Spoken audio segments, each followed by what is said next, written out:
Hello, my name is Said Ali Mushtaba and I am a Civil Service India. Today we are going to talk about the prelims syllabus.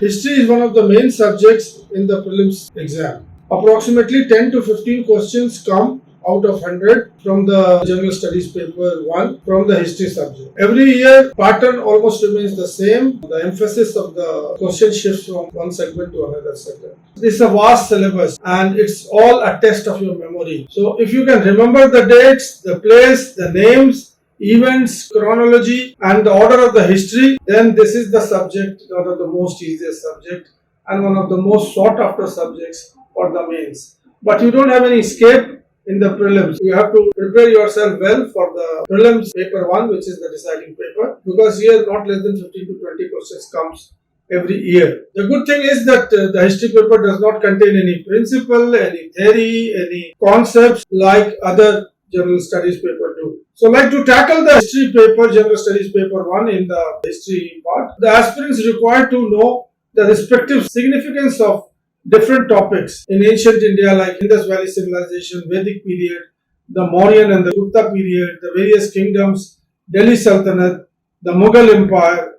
In the modern Indian history, you require to know through the comprehensive attentions of entire freedom struggle, all this. So there are frequently questions being asked either from the ancient Indian segment or from the modern Indian segment. So this is the general overview of the prelims history section. The history portion of prelims exam encompasses questions from ancient India, from medieval India, from modern India and postmodern India also. It has questions on arts, culture, music, dance and all these kind of things. So now just look at the ancient Indian history syllabus. I have two syllabus for you, one for the short one and another one is the long one. Normally people they ignore the longer one and they just try to prepare, which is very hazy, very sketchy, and that is where most of the students, as far as they prepare for the general studies paper 1 in the prelims, just prepare from the shorter version of the syllabus and miss the longer version.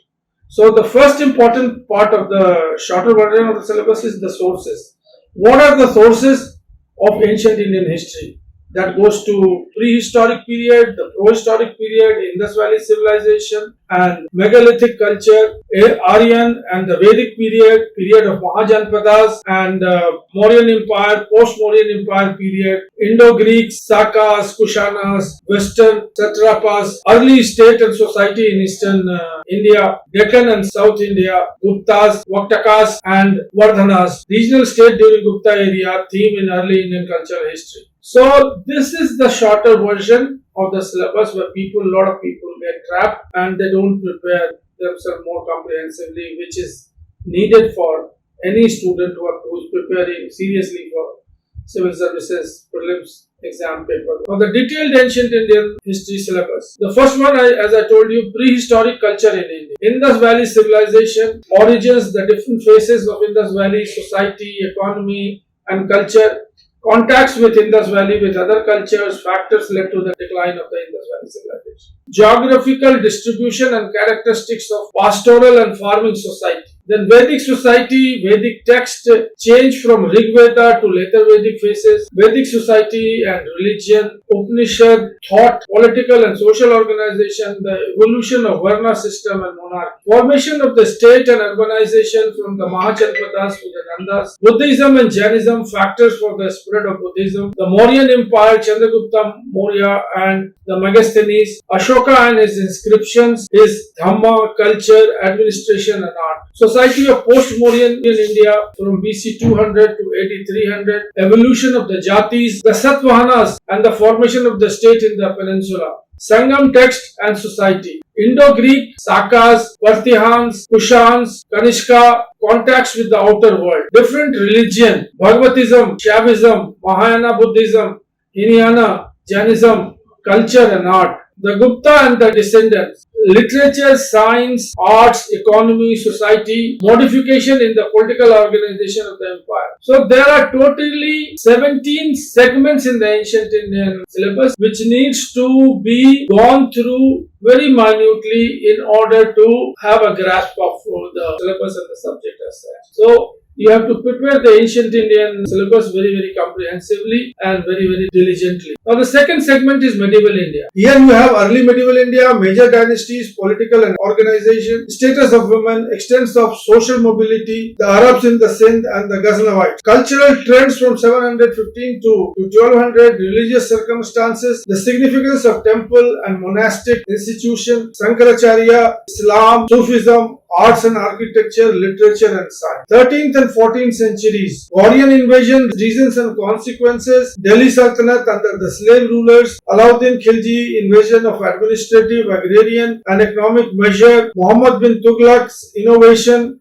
Firoz Tughlaq and the decline of the Delhi Sultanate. Development of urbanization and commerce, spiritual movement in Hinduism and Islam, literature, architecture, technology and technological change. The next is 15th and early 16th century. Key provincial dynasties, Vijayanagar Empire, the Lodhis, the first stage of the Mughal Empire, the Sur Empire and the administration. Monotheistic movements, Kabir, Guru Nanak and Sikhism, Bhakti, the spread of regional literature, art and culture. The next is Mughal Empire, Akbar, invasion, administrative measures, policy of Sulh Kul, Jagir and Mansab system, Jahangir, Shah Jahan and Aurangzeb, extension of Mughal Empire in the Deccan, religious policy, Shivaji, Persian and regional literature, religious ideas, Abul Fazl, Maharashtra Dharma, architecture, painting, economy, state of affairs of peasants and artisans, escalation in trade with Europe, social stratification and position of women, the decline of the Mughal Empire, reasons behind the decline, Maratha power under the Peshwas, the Afghans, regional states, most important components of composite culture, Swai Jai Singh, astronomer, the rise of Urdu language. So this is the second segment where you have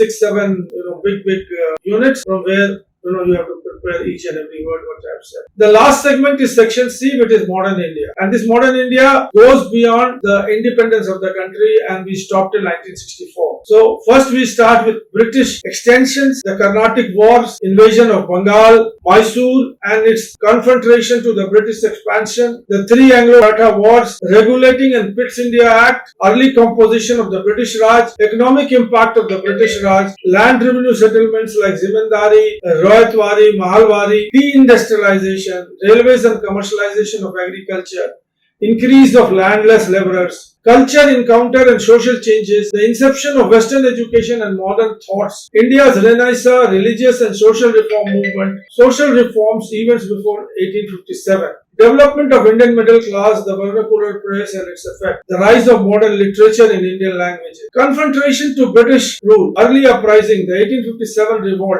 reasons, character, course and results, India's freedom struggle, creation of association, national consciousness, creation of establishment of Indian National Congress and the moderate stage, Swadeshi movement, economic nationalism, the development of extremism and the split of the Congress, the policy of divide and rule, Congress Muslim League Pact in 1916, Gandhian thoughts and techniques of mass mobilization, civil disobedience, the Khilafat movement, non-cooperation movement, and Quit India movement, another strand in the national movement, revolutionaries Subhash Chandra Bose and the Indian National Army. Separatist movements in Indian politics, the Hindu Mahasabha and the Muslim League, partition and independence, the post-1945 developments. Now in the post-1945 development, that means after the Second World War. Now we come to India's independence to 1964. Here you have to prepare yourself for the parliamentary, democratic, secular republic, how India, basically that is to do with the Constitution of India. Then you have Jawaharlal Nehru's vision, foreign policy of line alignment, planning and state-controlled internalization,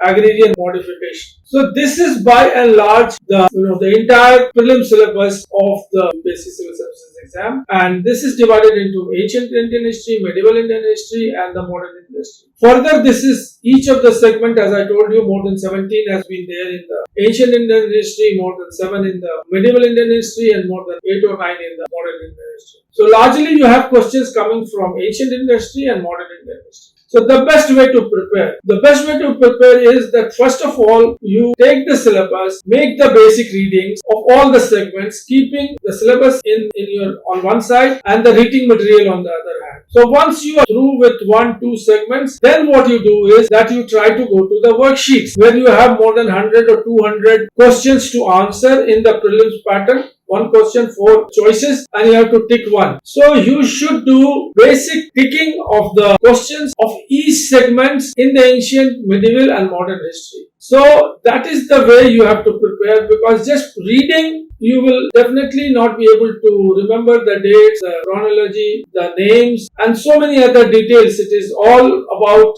it's a huge syllabus, and this syllabus cannot be retained for a long time until unless you do the worksheet.